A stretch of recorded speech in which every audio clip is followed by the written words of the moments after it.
আপনি পরিপূর্ণ ইয়াকিনের সাথে, দৃঢ় বিশ্বাসের সাথে এই 4টা আমল নিয়মিত করবেন। এবং আমি বহু মানুষকে পার্সোনালি এটার পরামর্শ দিয়েছি, ওনারা আমল করেছেন, আমল করে উপকৃত হয়েছেন। এরকম বহু মানুষ আছেন। বৃদ্ধ মানুষ, বাবা ক্যান্সারে আক্রান্ত হয়েছেন অনেক দেরিতে, আল্লাহ তাআলা অলৌকিকভাবে সাহায্য করেছেন। হ্যাঁ, কখনো যদি আল্লাহ তাআলা এই আমলগুলো করার পরও আমার বিপদ দূর না করেন, তাহলে হয় আমার আমলের মধ্যে কোনো ত্রুটি ছিল, অথবা আমার এই বিপদ দূর না হওয়ার মধ্যে আমার জন্য কোনো কল্যাণ নিহিত ছিল। আল্লাহ তাআলা আমার দোয়া কবুল করে যে উপকার হতো তার চাইতে বেটার কিছু হয়তো আমাকে দিবেন, এই ইয়াকিন একজন ইমানদারের থাকবে। সে 4টা আমলের 1 নম্বর হলো ইস্তিগফারের আমল। ইস্তিগফার, আপনি ফেসে গেছেন কোনো জায়গায়, কোনো উপায় পাচ্ছেন না, আপনি ইস্তিগফার করতে থাকেন। আস্তাগফিরুল্লাহ ওয়া আতুবু ইলাইহি, আস্তাগফিরুল্লাহ ওয়া আতুবু ইলাইহি, আস্তাগফিরুল্লাহ ওয়া আতুবু ইলাইহি, আস্তাগফিরুল্লাহ, আস্তাগফিরুল্লাহ, আস্তাগফিরুল্লাহাল্লাযী লা ইলাহা ইল্লা হুয়াল হাইয়ুল কাইয়্যুম ওয়া আতুবু ইলাইহি ওয়া লা হাওলা ওয়া লা কুওয়াতা ইল্লা বিল্লাহ। اللهم أنت ربي لا إله إلا أنت خلقتني وأنا عبدك وأنا على عهدك ووعدك ما استطعت أعوذ بك من شر ما صنعت أبوء لك بنعمتك علي وأبوء لك بذنبي فاغفر لي فإنه لا يغفر الذنوب إلا أنت সাইয়্যিদুল ইস্তিগফার। এভাবে যে কোনো ইস্তিগফার করতে থাকেন, আপনি বেশি বেশি করে আল্লাহর কাছে ইস্তিগফার, ক্ষমা প্রার্থনা করতে থাকেন, খুব বেশি। আপনার 2 ঠোঁটে অনবরত আপনি চাইতে থাকেন আল্লাহর কাছে ক্ষমা। এই ইস্তিগফার সম্পর্কে নবী করিম সাল্লাল্লাহু আলাইহি ওয়াসাল্লাম বলেছেন, মাল্লাজিমাল ইস্তিগফার, যে ব্যক্তি ইস্তিগফারকে আঁকড়ে ধরবে, আঁকড়ে ধরা মানে কি, এটা ছাড়বে না, সে পড়তেই থাকবে অনবরত।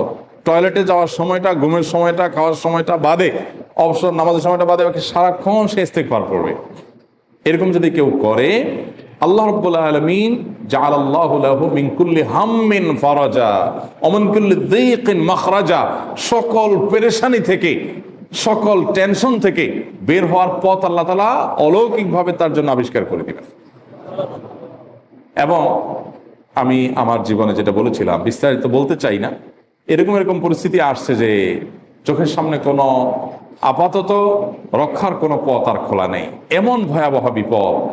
ইস্তিগফার করতে করতে এমন ভাবে আল্লাহ তাআলা সাহায্য করেছেন যে এটা কল্পনা করলেও মনে হয় যে স্বপ্নের মতো। কিভাবে এখন এই লোক এই জায়গায় আসলো আমার সাহায্যের জন্য, এই লোক তো এটা আমি এই জায়গায় আসার কথা না, ঠিক উনি এসে হাজির হয়ে গেলেন এবং উপকারটা, আমার সমাধানটা হয়ে গেল সমস্যা। তো আলহামদুলিল্লাহ, বহুবার আমি পরীক্ষা করেছি, আর আমার পরীক্ষার 2 পয়সার দাম নাই। হাদিসে বলা আছে, গ্যারান্টি দেওয়া আছে, আমার পরীক্ষা করলেই কি না করলেই। তাহলে একটা আমল হলো কি, ইস্তিগফার। সব সময়ের জন্য এটা কন্টিনিউয়াস করবেন, আর এমনিও অবসর সময় ইস্তিগফার করবেন।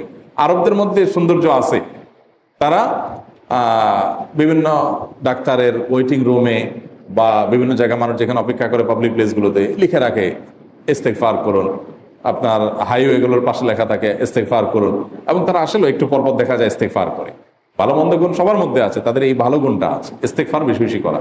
আমরা ইস্তিগফার সচরাচর এইভাবে অনবরত অবসর সময় করার অভ্যাস অনেকের মধ্যেই নাই। আমরা এটা চালু করবো ইনশাআল্লাহ। বিশেষ করে যখন কোনো সমস্যা হবে, তখন ইস্তিগফার চলতে থাকবে মুখে অনবরত। ধীরে ধীরে মহব্বতের সাথে নিজেকে, নিজের পাপ অপরাধগুলোর কথা স্মরণ করে আল্লাহর কাছে মাফ চাইতে থাকো, পেরেশানি দূর হবে ইনশাআল্লাহ। 1 নাম্বার 2, দুরুদ।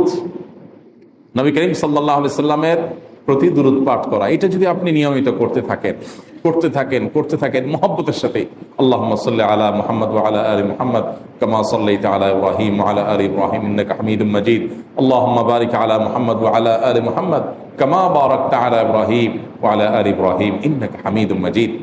আপনি একবার ছোট দুরূদ যদি পড়েন, সাল্লাল্লাহু আলাইহি ওয়াসাল্লাম, সাল্লাল্লাহু আলাইহি ওয়াসাল্লাম, আল্লাহুম্মা সাল্লি আলা মুহাম্মদ ওয়া আলা আলি মুহাম্মদ, শুধু এইটুকু পড়েন। জাযাল্লাহু আন্না মুহাম্মাদাম মা হুয়া আহলু, শুধু এইটুকু পড়েন। আপনি এভাবে যেই কোনো দুরূদ নবী করিম সাল্লাল্লাহু আলাইহি ওয়াসাল্লামের প্রতি যদি পড়েন এবং পড়তে থাকেন অনবরত, ইস্তিগফারের পাশাপাশি দুরূদটা, দুরূদের ক্ষেত্রে নবী করিম সাল্লাল্লাহু আলাইহি ওয়াসাল্লাম বলেছেন যে এইটা তোমার জন্য যথেষ্ট হয়ে যাবে। তুমি যদি আল্লাহর কাছে আর কোনো দোয়া করতে না পারো, শুধু দুরূদটা পড়ো, তোমার সব পেয়ে যাবে, কিচ্ছু লাগবে না। এক সাহাবী বলছেন, রাসূলুল্লাহ, আমার দোয়ার মধ্যে দুরূদ কত পার্সেন্ট রাখবো? আমি তো আমার অনেক কিছু আল্লাহর কাছে চাইবো, দুরূদ মানে তো নবীজির জন্য দোয়া, মানে আমার জন্য তো আমি দোয়া করবো, আপনার জন্য দোয়া কত পার্সেন্ট করবো? 1/3, 1/4, তারপরে হাফ, এবার বিভিন্ন পার্সেন্টেজ বলছিলেন তিনি। নবী করিম সাল্লাল্লাহু আলাইহি ওয়াসাল্লাম বলেছেন যে হ্যাঁ, এর বেশি করতে পারলে আরো ভালো, আরো ভালো। তো ভদ্রলোক এর বেশি, ওই সাহাবী রাদিয়াল্লাহু তাআলা আনহু, তিনি এর বেশি বাড়াতে একটা পর্যায়ে বলছেন যে আমি সব দোয়া আপনার জন্য করি। নবী করিম সাল্লাল্লাহু আলাইহি ওয়াসাল্লাম বলেছেন, তাহলে তোমার আর কোনো দোয়াই করতে হবে না, এর মধ্যে সব দোয়া চলে আসবে। কারণ আপনি যদি বলেন, আল্লাহ আপনার নবীর প্রতি আপনি রহমত নাজিল করেন, আপনার নবীর প্রতি আপনি শান্তি নাজিল করেন, আপনি যেটা দোয়া করেন, তো আল্লাহকে আল্লাহর নবীর প্রতি আপনি রহমত নাজিল করতে বললে আল্লাহ তাআলা আপনার প্রতি রহমত নাজিল করবেন কি করবেন না? আপনি কাউকে খুশি করতে চান, কার কাছ থেকে কিছু আদায় করতে চান, তার ছেলেটারে যদি হাদিয়া তোফা দেন, আদর যত্ন করেন, তো বাই ডিফল্ট অটোমেটিকলি ওই লোকের সিম্পেথি আপনার দিকে আসবে কি আসবে না? চোখ বন্ধ করে আসবে। তো আল্লাহর নবীর জন্য যখন আপনি দোয়া করবেন তখন আল্লাহ তাআলা আপনার প্রতি রহমত নাজিল করবেনই, এটা নবী সাল্লাল্লাহু আলাইহি ওয়াসাল্লামের ওয়াদা। যে কোনো পেরেশানি, তিনি আরো বলেছেন, যদি কেউ দুরূদের আমল করে নিয়মিত, আল্লাহ রাব্বুল আলামিন তার সকল পেরেশানির জন্য যথেষ্ট করে দিবেন। এই আমলটাকে সবগুলো দূর করার জন্য যথেষ্ট হয়ে যাবে। এই দুরূদের আমলটা আমি দেখেছি সুবহানাল্লাহ গুলির মতো কাজ করে। আজকের ঘটনা, এক ভদ্রলোক সকালে একটা টেলিভিশন চ্যানেলে, বেসরকারি চ্যানেলে প্রোগ্রাম শেষ করে নামছিলাম লিফটে, তো উপস্থাপক উনি বলছিলেন যে ভাই, মানে দুরূদের আমল পড়ে আমি কিছুদিন আগে একটা ইয়াতে মানে এমন একটা অবস্থা যে এইটা থেকে বের হওয়ার কোনো পথ আর নাই, শুরু করলাম দুরূদ অনবরত, এরপরে আল্লাহ তাআলা আমাকে এমনভাবে উদ্ধার করলেন আমি কল্পনা করতে পারিনি।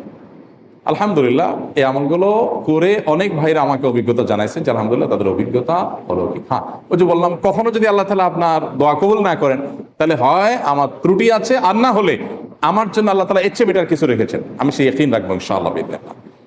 আর এই দোয়াতে সমাধান হবেই হবে, সে বিশ্বাস থাকতে হবে। নবী করিম সাল্লাল্লাহু আলাইহি ওয়াসাল্লাম বলেছেন, হাদিসে কুদসিতে আল্লাহ বলেছেন, আনা ইনদা যান্নি আবদি বি, বান্দা আমার প্রতি যেমন ধারণা করে আমি তেমন আচরণ করি। আপনি যদি চিন্তা করেন, করে দেখি হয় কিনা, দেখি ট্রাই করি, তাহলে ওই আল্লাহ তাআলা বলবেন ঠিক আছে দেখতে থাক। আপনি যদি ইয়াকিন করেন যে না, নবী করিম সাল্লাল্লাহু আলাইহি ওয়াসাল্লাম যে বলেছেন অতএব সেটা হবেই, আর আল্লাহ রাব্বুল আলামিনের কাছে আমি ওইভাবেই চাবো যে আল্লাহ দিবেনই, আমি নিয়েই ছাড়বো, ইনশাআল্লাহ গুলি মিস হতে পারে, আপনার দোয়া মিস হবে না। ওই ইয়াকিন, ওই ঈমান আমার মধ্যে আনতে হবে, চেষ্টা করবো তো ইনশাআল্লাহ। তাহলে দুইটা আমল হলো, ইস্তেগফার আর দুরূদ। 3 নম্বর আরেকটা আমল হলো দোয়া ইউনুস। দোয়া ইউনুস, লা ইলাহা ইল্লা আনত সুবহানাক ইন্নী কুনতু মিনাজ জালিমিন। বেশি বেশি পড়তে থাকবেন, যখন বিপদে পড়বেন ইস্তেগফার আর দুরূদ পড়বেন সবচেয়ে বেশি, আর মাঝে মধ্যে দোয়া ইউনুস, লা ইলাহা ইল্লা আনত সুবহানাকা ইন্নী কুনতু মিনাজ জালিমিন। আল্লাহ সুবহানাহু ওয়া তাআলা কোরআনে কারীমে এই দোয়ার পরে বলেছেন, ওয়া কাযালিকা নুনজিল মুমিনিন।